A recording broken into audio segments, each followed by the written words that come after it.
Δηλαδή, άμα σας πω να πάμε να ρίξουμε ένα κεράκι, θα πάμε? Νομίζω ότι δεν θα έχει νόημα να το κάνουμε, ακόμα και αν το θέλαμε, να το κάνουμε μπροστά στις κάμερες. Είναι αυτό το οποίο δεν μπορώ καθόλου. Κάποιοι που κάνουν τους μεγάλους σταυρούς και ανάβουν τα κεριά μπροστά στα φλάς και στις κάμερες και ας μην πούμε τι κάνουν από πίσω.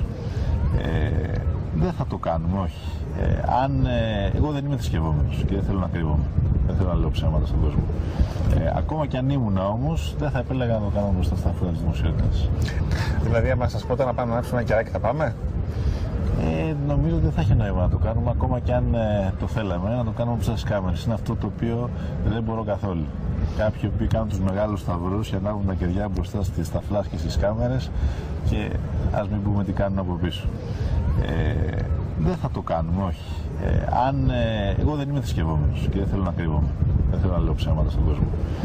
Ακόμα και αν ήμουν όμως, δεν θα επέλεγα να το κάνω μπροστά στα φώτα της δημοσιότητας.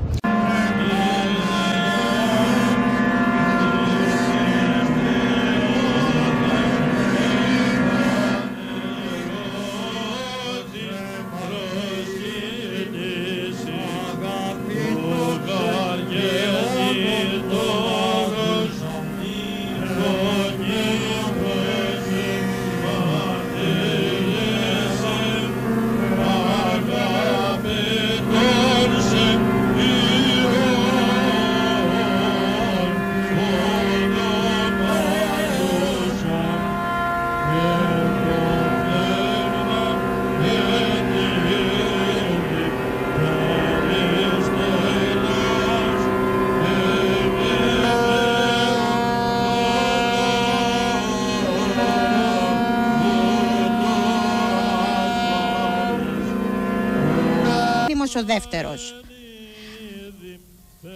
Περιστέρια απελευθερώθηκαν,